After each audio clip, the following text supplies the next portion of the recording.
back with me, Miss Winarla Rosa. I hope you have a nice day today.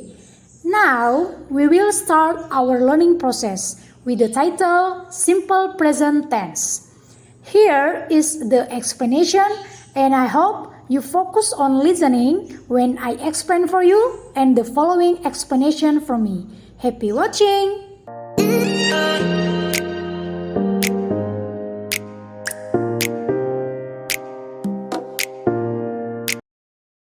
Anak-anak, perlu kita ketahui bersama bahwa definisi dari simple present tense itu adalah bentuk waktu yang digunakan untuk menyatakan suatu perbuatan atau kegiatan yang berlangsung atau terjadi pada waktu sekarang. Dalam bentuk sederhana, kegiatan atau pekerjaan yang dilakukan berulang-ulang, baik itu kebiasaan sehari-hari atau peristiwa atau perbuatan, dan juga untuk mengekspresikan kebenaran umum. Nah, sebelum Miss menjelaskan cara membuat kalimat dalam bentuk simple present tense ini, pertama-tama kita harus tahu struktur dasar dari kalimat itu sendiri. Jadi, struktur dasar kalimat adalah SPO. Dan perlu saya ingatkan kembali, ini adalah struktur dasar kalimat bahasa Indonesia sekaligus struktur dasar kalimat bahasa Inggris. Jadi, kita punya struktur dasar kalimat yang sama.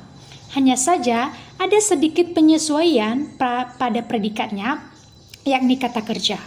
Jadi bedanya di mana, Miss? Nah, kalau dalam bahasa Indonesia, kata kerja tidak begitu penting. Sebaliknya, dalam bahasa Inggris, kata kerja sangatlah penting. Mereka bahkan menyebutnya the king of word, rajanya kata. Ilustrasinya begini, anak-anak bayangkan dalam sebuah kerajaan tanpa seorang raja, maka kerajaan tersebut belumlah lengkap. Sama halnya dengan sebuah kalimat dalam bahasa Inggris, kalau tidak terdapat kata kerja, maka belum dikatakan sebuah kalimat atau belum lengkap. Oke, sekarang kita lihat contohnya. Miss kasih kalimat dalam bahasa Indonesia yaitu, pertama, saya belajar bahasa Inggris. Apakah kalimat pertama ada kata kerjanya? Ya, belajar adalah kata kerja. Sementara kalimat kedua yaitu saya pintar. Ini tidak ada kata kerjanya. Pintar bukan kata kerja. Nah, kehadiran kata kerja dalam kalimat dalam bahasa Indonesia tidak begitu penting. Sebaliknya, dalam bahasa Inggris aturannya sedikit tegas, setiap kalimat harus ada kata kerjanya.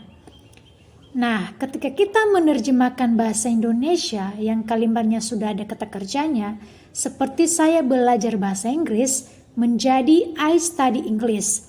Tidak menjadi persoalan karena study adalah kata kerja. Namun ketika kita menerjemahkan kalimat yang tidak ada kata kerjanya, seperti saya pintar, menjadi I smart, menjadi persoalan karena smart bukan kata kerja. Nah, solusinya bagaimana?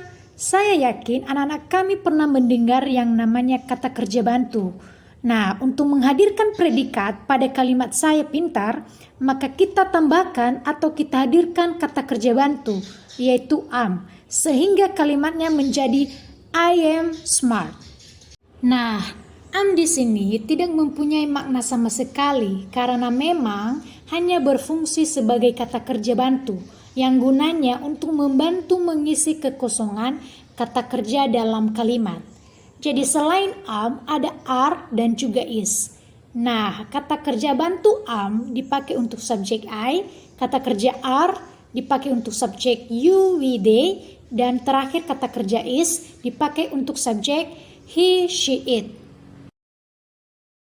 Nah, di sini Miss akan berikan contoh kalimat dalam membuat kalimat positif, kalimat negatif, dan kalimat tanya dalam bentuk simple present tense ini.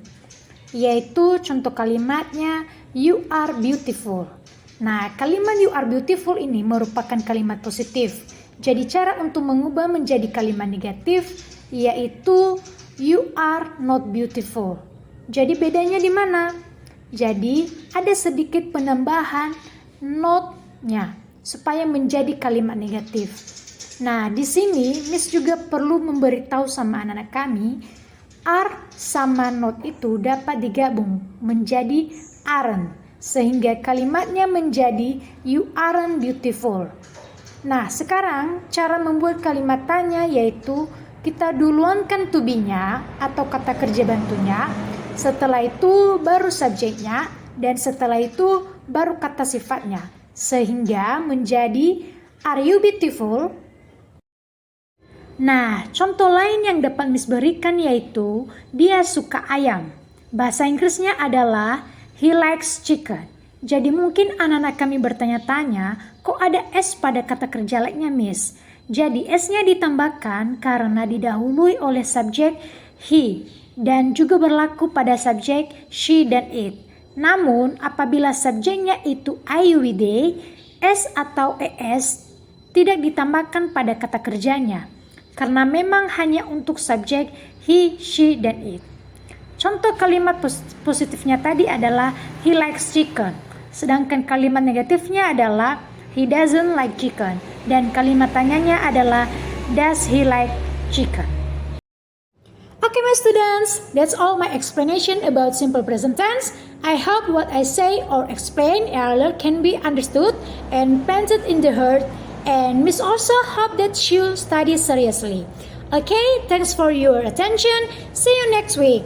Bye-bye.